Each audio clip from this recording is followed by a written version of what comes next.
You are about to listen to the Redhead Boy Podcast, available on Spotify and wherever you get your podcasts from. Now enjoy the show.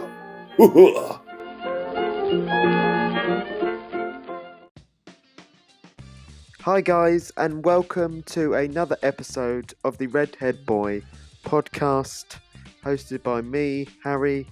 Happy Saturday, guys. Hope everyone's having a good day. This is going to be a short episode. I am going to be reviewing the long-awaited sequel to the Eddie Murphy classic that is now available on Amazon Prime, and that is Coming to America. 2 as in the number, the sequel 30 years later to the classic Eddie Murphy comedy. So let's dive straight into it right now. I am King Akim Jaffer, and I believe you are the heir to the throne of Zamunda. Yes, my son. I shall bring queens to Zamunda! He's supposed to be Prince of Wakanda. Wakanda is a fictional place. Not to everybody. I'm a king, I'm a hot over here. What a grown that. How much child support she getting? The king pays no child support. No child support for 30 years and you came back? You was a dummy. Coming to America, March 5th, rated PG-13, only on Prime Video. So, as I said in the intro, this is the long-awaited 30 years in the making sequel to the 1988 classic that is Coming to America. Yeah. No, we got a sequel from this. Yeah. So let me dive into this. I am a big fan of the original. I rewatched it recently, knowing that this sequel was coming out on Amazon very soon, and it is out now for you guys to watch. If you haven't watched it already, go check it out. I love the original.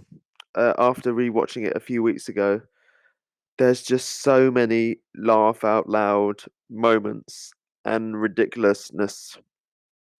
Now, I would say, okay, so let's get a bit into the story. So this Coming to America is a 30 years later, and we have Eddie Murphy's Akeem returns to the United States to find his long lost son that he somehow managed to get a girl pregnant back in the events of the first one in the 80s.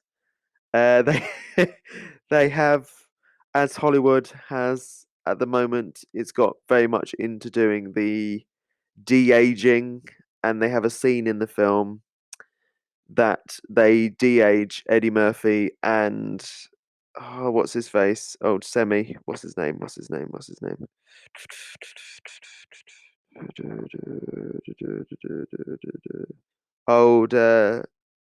what's his name? Semi. Arsenio Hall plays his right-hand man, Semi, and they have a scene in the film. Oh, by the way, I'm just going to spoil the film, so if you haven't seen it, go check it out and then check this out. Or if you don't mind it getting spoiled because you want to know what it's like, then have a listen and then go watch the film. Might as well.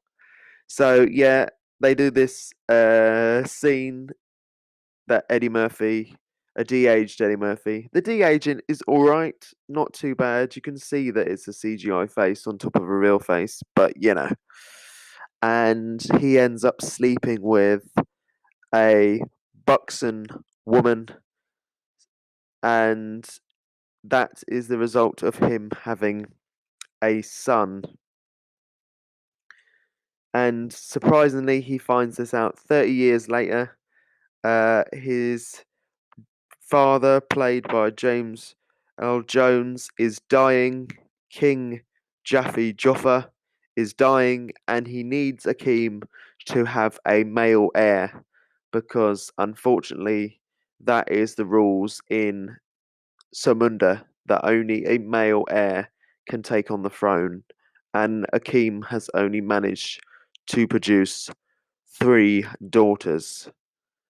The daughters are powerhouses, to be fair. They really know how to handle a staff or a stick, the same as their dad did in the original. They know how to whoop their old dad's ass. The son is played. The son is called. The son is played by. Sorry, I got my stuff open. Played by Jermaine Fowler. Let's see what else he's been in.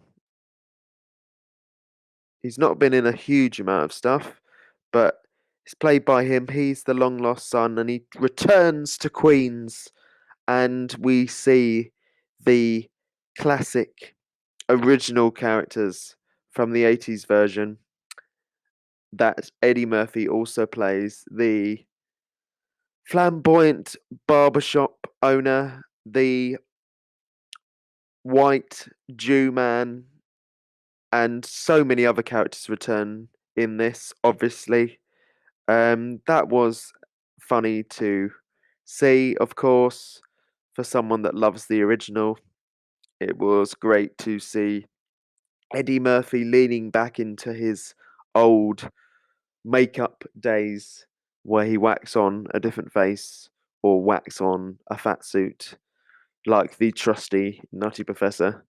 So it was great to see him playing numerous characters once again in this sequel.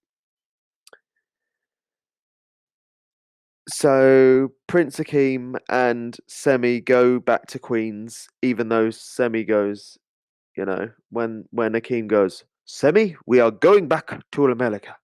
And he goes, hell no, Your Majesty. So the thing that I think that stands out the most in this is that this film is definitely more of a centered around family and a family comedy. Unlike the original, that was R-rated in the US and a 15 in the UK, it's not nearly as shocking as the original. There's not. I don't think there is even any swear words in it. And also, they play it a bit safe in terms of some of the more controversial characters. They play it a bit safe, just because back then it was the 80s and now it's 2021, and we got to think about what is appropriate for today, obviously.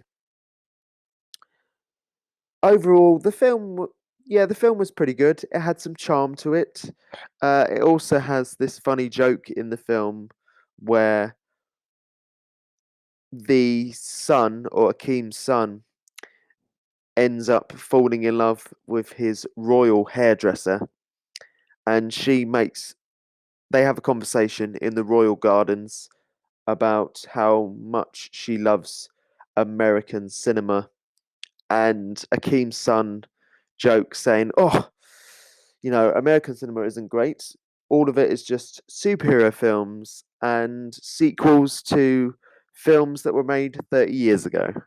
So this film is definitely self-aware of itself.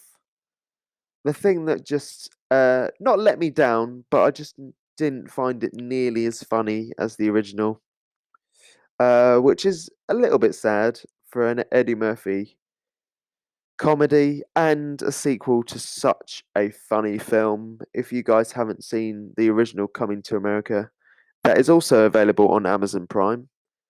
Other streaming services are available, but Coming to America is available on Amazon Prime, and so is Coming to America. And the original just has so many ridiculousness, laugh out loud moments. So, and also in this new one, they sort of ram this love story between the son and his royal hairdresser into the story, like towards the end, and it it didn't feel natural, or it didn't feel like it was needed. It just sort of felt like it was rammed in there just to sort of link to the original, because obviously Akeem finds himself in Queens and falls in love with Lisa, the daughter to the entrepreneur that rips off McDonald's, McDowell's. Yeah, everybody comes back on this film, including pretty much everyone from the original cast. I think everyone. And every classic character comes back, including, Sexual Chocolate. Hey, children are future. Let them lead the way. I think some standout performances were the girls that play his daughters. Let's have a look. Let's have a cheeky butch. Old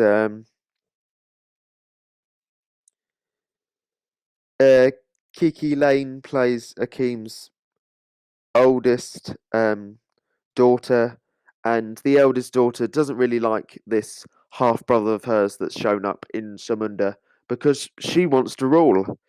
As you know, she wants Samunda to be modern and have a female ruler for once. Yeah, Eddie Murphy's character, well, King Akeem now, has a good story arc. He sort of finds himself getting too pressured with the mantle of being king, and finds himself turning too much into his father, King Jaffe Juffer, played by obviously the classical, the amazing Mufasa himself. But Akeem ends up seeing the errors of his ways, and he realizes that he has to be the king. He has to be the his version of king, not his father, or live up to the traditions of Samunda. A newcomer that stands out in this is Wesley. Sorry, put my teeth back in. Wesley Snipes. He plays the General Lazar, General Izzy, that wants to marry off his daughter to the family so they can join their kingdoms together. And if not, he wants to take over of Samunda. So yeah. So overall, the film's alright. If you like the first one, you're gonna enjoy this one. It's not nearly as good as the original, but it's good to see Eddie Murphy leaning into his old wheelhouse, and yeah, it's great to see all the old characters back and stuff like that. Yeah. So you guys go and check Coming to America, 2 in the middle, on Amazon Prime, and feel free to let me know what you think. Let me know what you think. Go on, you want to. So that was my review to Coming to America, the 30 years coming sequel to the classic Coming to America, starring Eddie Murphy. Just, Eddie Murphy in his finest. Go and check out the first one. As I said, this one isn't as good, but it's still charming, and it's not bad, and it's got some good heart into it, and a good cast. The film's directed by Craig Brewer. If you want to check out what else he's done, Eddie Murphy teamed up with him for Dolomite Is My Name, and that is available on Netflix. Go on Netflix? Available on Netflix. Dolomite Is My Name, and that is one of Eddie Murphy's best performances in recent years. So go and check that one out. And go check this out. You might as well. So, to end this episode, I thought I'd end it with finishing with a bit of music, and it's a bit of music that's titled Coming to America, and it's by John Legend, and it's the classic Coming to America tune, but with a bit of a modern spin to it. So you guys enjoy watching Coming to America. Go check out the original. Go on, you know you want to. I promise you'll have a laugh out loud moment. And I hope you guys enjoyed this short review. And until next time, you guys take care. Bye.